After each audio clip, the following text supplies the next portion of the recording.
समस्या है तो समाधान भी है। आपके पास साधन हैं तो समस्याएं भी हैं। शरीर बहुत बड़ा साधन है, लेकिन ये साधन जो है दिया था धर्म के लिए। शरीरमाद्यम खलु धर्म साधनम।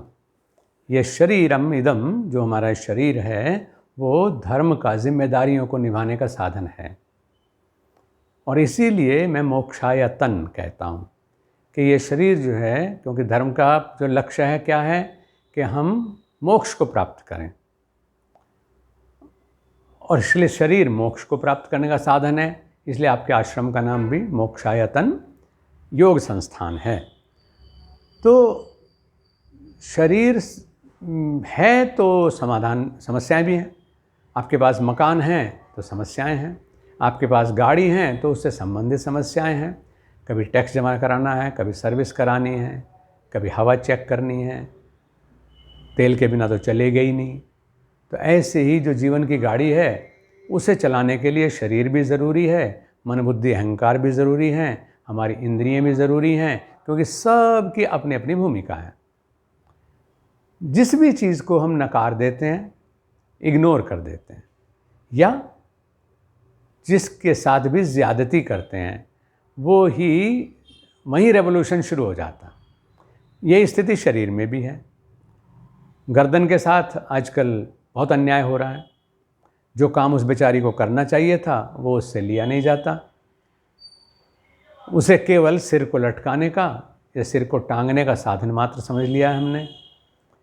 बहुत बेइज्जती हो रही है गर्दन की, और उसकी वजह से फिर वो पूरे शरीर को परेशान करती है। हम उसे अपने वासना के लिए, अपनी आदत के लिए, अपनी लत के लिए इतना परेशान करते हैं कि वो बेचारी जो चारों तरफ घूमने के लिए बनी थी, जो ऊपर नीचे कर होने के लिए बनी थी, जो दाएं बाएं देखने के लिए बनी थी, वो केवल यूँ रहती है।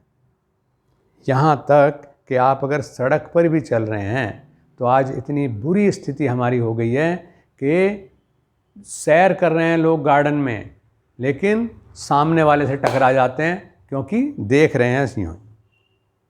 बैठे हैं तो ऐसे, वाहन पर हैं तो ऐसे। परिणाम क्या हुआ कि जो सर रीढ़ के ऊपर टिका था इस तरीके से, उसे ऐसे रहने की आदत पड़ गई। उसके परिणाम स्वरूप जो नीचे एटलस हमारी हड्डी है, उससे बिल्कुल जुड़ा हुआ जो हिस्सा है हमारा दोनों कंधों के बीच का, वहाँ की जो कशेरुकाएँ हैं, उनमें ऐसे होने से एक तरफ तो उनका गैप घट जाता है और दूसरी तरफ बढ़ जाता है। अब हाथ में की अगर मुट्ठी को एक के ऊपर एक रखें और एक मुट्ठी को दूसरी तरफ झुका दें, तो एक साइड में तो दबाव बढ़ गया, एक साइड में गैप बढ़ गया। अब जब इस तरह रहते रहते जिस दिन भी इस सिर को यूँ करना पड़ेगा सीधा, उसी दिन उसी समय परेशानी पैदा हो जाएगी। ये स्थिति कहलाती है स्पॉन्डिलाइटिस की। 24 कशेरुकाएँ हैं तो वहाँ पे 24 तरह की परेशानियाँ पैदा हो सकती हैं। किसी भी जगह कोई भी परेशानी पैदा हो सकती है, लेकिन मैंने कहा कि योग समाधान है।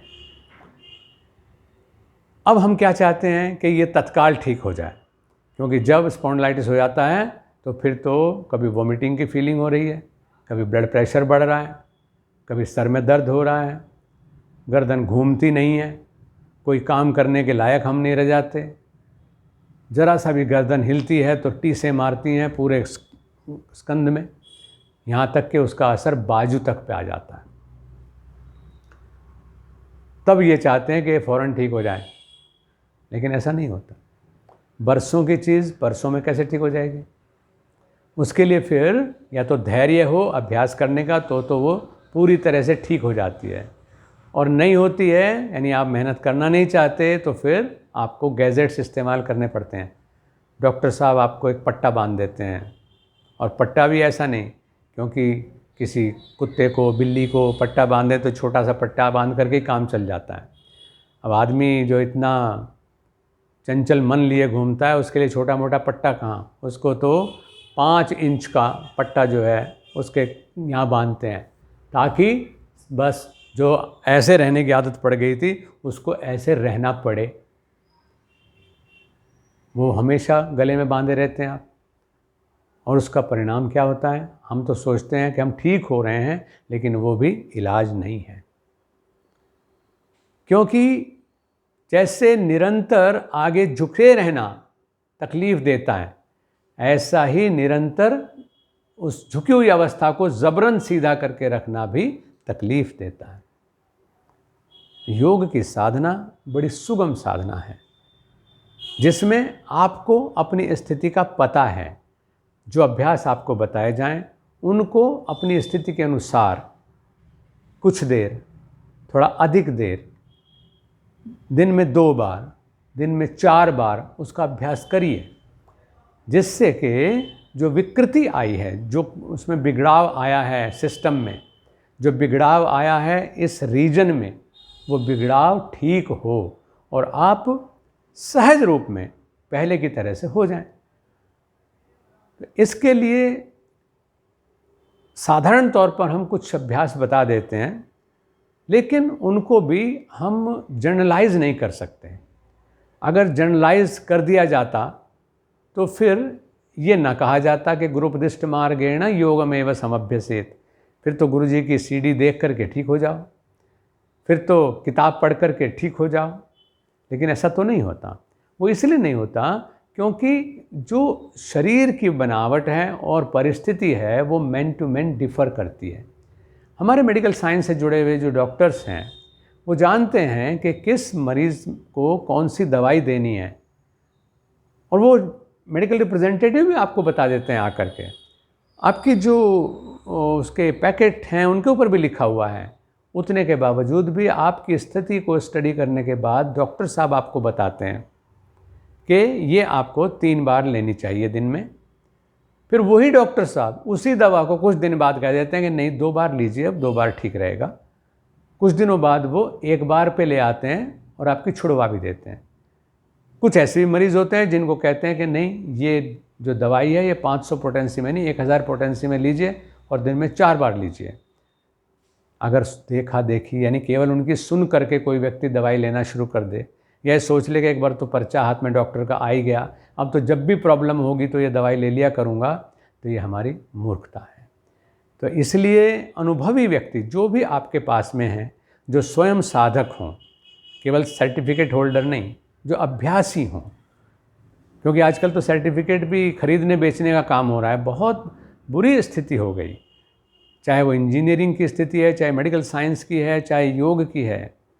हम ये नहीं चाहते कि हम उस विद्या को सीखें, हम ये चाह रहे हैं कि हमें उसका सर्टिफिकेट मिल जाए, लाइसेंस मिल जाए कि हम अगर इसके ये काम करेंगे योग सिखाने का या दवाई डॉक्टर इलाज करने का, तो हमें कोई पकड़े नहीं क्योंकि हमारे पास सर्टिफिकेट है। ये पाप है। इसलिए अनुभवी व्यक्ति से जा कर के सीखो और उनसे पूछो कि स्पॉन्डिलाइटिस के बारे में जो क्रियाएं बताई हैं, मेरी स्थिति में इनको कैसे करना चाहिए। आज मैं बहुत सुगम से, क्योंकि ये सीधी सीधी मैं आपसे ही बात कर रहा हूँ और स्पॉन्डिलाइटिस के रोगियों से ही कर रहा हूँ, तो इसलिए जो कहना कि आसान से जटिल की ओर चलेंगे।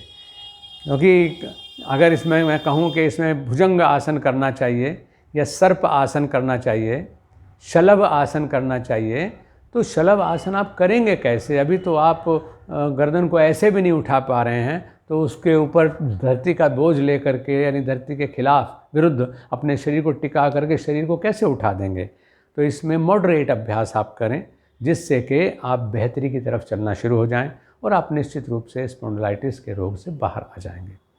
इसमें पहली चीज़ तो ये है, साधारण सी बात, कि शाम को ख़ास तौर से और सुबह को अपने घर की छत पे जाइए और घर के छत पे जा कर के थोड़ा सा आसमान को देखिए।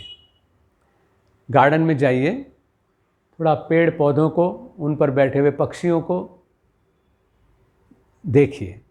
ऊपर घोंसले बने हुए हैं, ऊपर तोते बोल रहे हैं, उनको देखिए।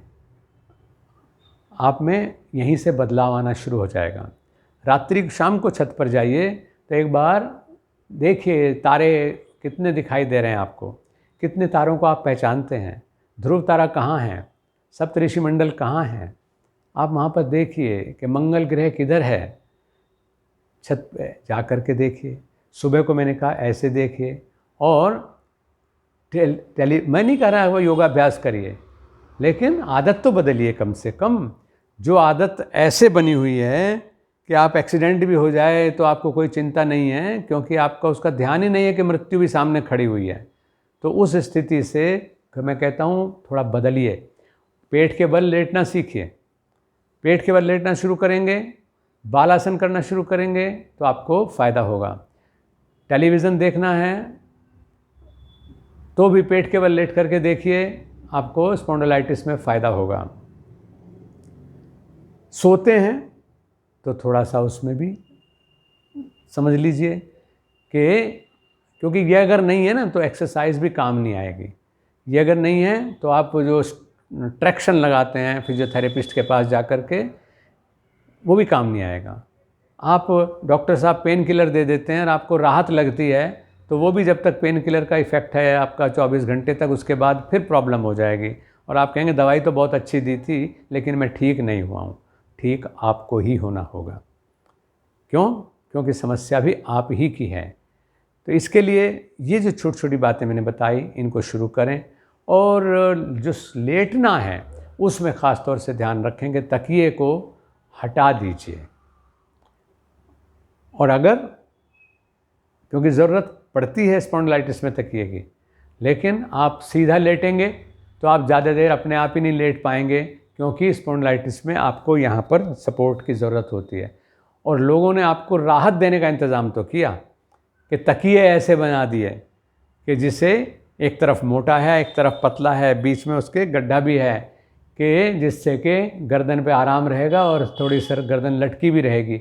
लेकिन उससे आपका काम चलेगा नहीं, उससे आप सो तो जाएंगे लेकिन आपको स्पॉन्डिलाइटिस ठीक नहीं होगी। स्पॉन्डिलाइटिस तो बढ़नी ही बढ़नी है। तो इसके लिए कोशिश करें कि सीधा लेटें तो बिना तकिया के लेटें, जितनी देर लेटें, जब अनकम्फर्टेबल लगने लगे तो करवट ले लें।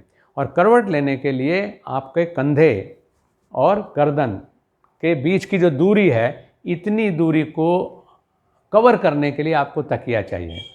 और वो तकिया कुदरत ने आपको दे के रखा है, जिसको हम बोलते हैं बाजू, ये वाला। तो आप जब इसको साइड में जब करवट लेके लेटेंगे और आप इस तरह से लेटेंगे तो आपको जो स्पॉन्डिलाइटिस की वजह से होने वाली पीड़ा है वो आपको नहीं होगी। लेकिन अगर आपको साथ में फ्रोजन शोल्डर भी है, आपको टेनिस एल्बो की प्रॉब्लम भी है, क्योंकि प्रॉब्लम का तो भंडार होते जा रहे हैं हम, क्योंकि कुछ करना नहीं चाहते। हम तो ठीक ठाक चल रहे थे, समस्या पता नहीं क्यों हो जाती है। समस्या इसलिए होती है कि आप जस्टिस नहीं करते शरीर के साथ। तो अगर ऐसा है कि कंधा भी परेशानी कर रहा है और बाजू भी, कोहनी भी परेशानी कर रही है, टेनिस एल्बो, तो फिर उसके लिए ये है कि आप मोटा तकिया केवल तब लगाएं जब आप साइड से सिर टिका करके, यानी आपको कान को तकिए के ऊपर टिका करके आप सोते हैं। करवट लेके जब सोएं तो तकिया ले सकते हैं, सीधे लेटें तो तकिए की कोई ज़रूरत नहीं है, और उल्टे लेटें तो सबसे ज़्यादा अच्छा है, और उल्टे भी लेटें तो बालासन में लेटने की कोशिश करिए। आइए मैं यहीं से 2-3 क्रिया आपको बताता हूँ, उनको आप सीखिए। आराम से बैठे लेट जाइए, ठीक है ना, और पेट के बल लेट जाइए। बालासन मतलब पहले तो यही लेटना मुश्किल है, आप ऐसे लेटिए, कुछ दिन ऐसे लेटने का अभ्यास करिए, कुछ दिन कह रहा हूँ। जब लगे कि अब तो ये अच्छा सा है, ऐसे आने में दिक्कत नहीं, तो फिर ऐसे लेटने का अभ्यास करिए। दिन में 3-4 बार अभ्यास करिए, जब जी करे, जब समय मिल जाए। जब ये हो जाए तब फिर आप बालासन में आने का अभ्यास करिए, बालासन में लेटने का अभ्यास करिए। यानी हाथ भी राइट एंगल पर मुड़ा हुआ है, पैर भी राइट एंगल पर मुड़ा हुआ है, और जिधर हाथ और पैर मुड़े हुए हैं उधर ही चेहरा घुमा लिया है। फिर ऐसे ही दूसरी साइड का हाथ और पैर मोड़ लेना और चेहरा उधर घुमा लेना। इस बालासन को करने के बाद में तब आप अभ्यास शुरू करिएगा ये जो चलित सर्पासन की स्थिति है इसका अभ्यास करिएगा। आराम से ऐसे रुके रहे, बस स्टैंड के ऊपर टिका दिया हमने ठुड्डी को, सामने बच्चों से बात करिए, चाहे टीवी देखिए, चाहे पढ़िए, जो कुछ भी कर रहे हैं, सांस लेते रहिए, ऐसे रहिए। फिर थोड़ी देर लेट जाओ, फिर दोबारा ऐसी पोजीशन में आ जाओ, इसका अभ्यास करिए। फिर यहीं से आप इसको चलित सर्पासन का अभ्यास करिए कुछ दिनों बाद कह रहा हूँ, धैर्य से चलिए।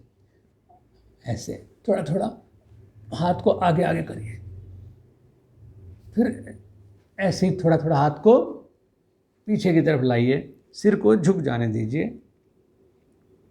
कोई चिंता नहीं है, हथेली पर टिका हुआ है। फिर सांस भरते हुए फिर हाथों को आगे आगे करिए, फिर इसी तरह से वापस लाइए,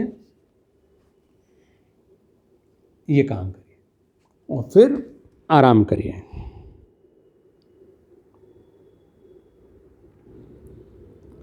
इसके बाद अगला अभ्यास करिए, और वो अभ्यास है आपका ऐसे उठ करके, और कंधों को ऐसे मत करिए बल्कि थोड़ा चौड़ा रखिए जिससे कि गर्दन ऊंची रहे, और इस स्थिति में हो करके जितना हो सके गर्दन घुमा करके पीछे की तरफ देखिए। यहाँ तकलीफ होने लगी है फिर वापस आ जाइए। अति सर्वत्र वर्जयेत, अति नहीं करना, पीछे घूम के इधर से देखिए फिर वापस। ऐसा करने में कमर बिल्कुल ढीली लटका रखी है मैंने, केवल हाथों के ऊपर वजन है शरीर का, और दाएं घूमना बाएं घूमना, ऐसे मैंने दाहिनी तरफ देखा फिर ऐसे ही बाईं तरफ देखा, ये काम करना है। जितना हो सके उतना करिए, और फिर उसके बाद सिर को ढीला छोड़ दीजिए और आराम से बैठ जाइए। ऐसा बैठने के बाद में फिर बैठे बैठे ही आप कंधे और गर्दन का अभ्यास लें, लेकिन मुख्य है गर्दन का। इसमें आपको केवल ये करना है कि सिर को जितना हो सके पीछे की तरफ ले जाएं और फिर आगे ढीला छोड़ दें। आगे इसको यहाँ लाने की, गर्दन के गड्ढे में लगाने की बिल्कुल कोशिश नहीं करनी है, केवल पीछे ले जाइए, सांस भरते हुए आगे, सांस छोड़ते हुए ढीला छोड़ दीजिए। पीछे ले जाने में थोड़ा सा बल लगना है, आगे छोड़ने में इसलिए आगे छोड़ रहा हूँ ताकि उसे टेंशन को राहत हो जाए।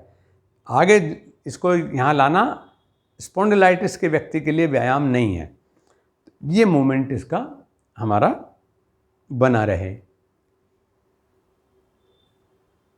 फिर ढीला छोड़ दीजिए।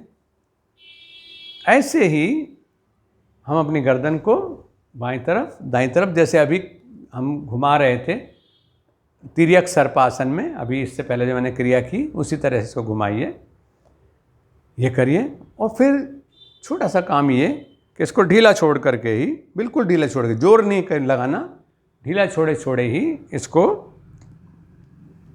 गर्दन को चक्राकार घूमने का मौका दें। यानी जब सिर को हम चारों तरफ को ऐसे घुमाएंगे तो स्वाभाविक है कि गर्दन और उससे नीचे का जो पीछे का आपका हिस्सा है, ट्रेपीजियस वाला हिस्सा, वो थोड़ा सा इससे प्रभावित होगा। यानी ये जो हिस्सा है जिसमें पर प्रॉब्लम आपको आती है, ये आप इसको करिए। इतने के बाद में आपको ये करना चाहिए कि हाथ के को सिर के पीछे ले लें और थोड़ा सा रेजिस्टेंस का बल, प्रतिरोधक बल बोलते हैं इसको, कि हाथ जो है मैंने यहाँ ले लिए हैं और सिर से मैं कोशिश कर रहा हूँ कि हाथ को धक्का मार दूँ। यानी सिर से हाथ के विरुद्ध बल लगा रहा हूँ और हाथ से सिर के विरुद्ध बल लगा रहा हूँ। तो इससे क्या होता है कि ये पूरा रीजन है जहाँ के नर्व्स जो हैं आपको टीसने वाला दर्द देती हैं, उनमें एक्सरसाइज होती है। उसमें जो संचार बाधित हो गया है, क्या होता है कि या तो इन कशेरुकाओं में, जो हमारी 24 कशेरुकाएँ हैं, चाहे तो वहाँ पर बहुत ज़्यादा काम करने की वजह से, एक ही पोजीशन में ज़्यादा काम करने की वजह से समस्या हो जाए, चाहे वहीं पर जो है वो कैल्सिफिकेशन, क्योंकि कुछ काम ही नहीं करते हैं तो कैल्सिफिकेशन ऑफ बोन्स होने लगता है, वो हो जाए। तो दोनों ही अवस्था में, और ट्विस्टिंग मूवमेंट बिल्कुल ना हो, यानी घूमने का जो काम है, तो उसकी वजह से ये प्रॉब्लम ज़्यादा जल्दी हो जाती हैं। तो उनको हम इजी मूवमेंट जो हैं, जो इससे जड़ हो गए हैं, उनमें ऊर्जा का संचार दोबारा से हो, तो उसके लिए ये प्रतिरोधक यानी अगर आप और मैं आमने सामने खड़े हो जाएं, आप मुझे धक्का दें और मैं आपको धक्का दूं, तो दोनों का बल जब लगा हुआ होगा तो ना आप टस से मस होंगे, ना मैं टस से मस होऊंगा, लेकिन हमारी जो पसीने आ जाएंगे दोनों को। तो ऐसे ही मतलब हाथ भी जोर लगा रहा है और गर्दन भी, सिर भी जोर लगा रहा है, तो उस अवस्था में फ़र्क इनको कुछ नहीं पड़ेगा, लेकिन जिस हिस्से का प्रयोग किया जा रहा है वहाँ पर आप जो एक्टिविटी है उसका बढ़ना शुरू हो जाएगा। ये आप ज़रूर करिएगा, इतना सा काम करें और फिर आप देखें कि स्पॉन्डिलाइटिस जो है वो भूतकाल की बात हो गई है।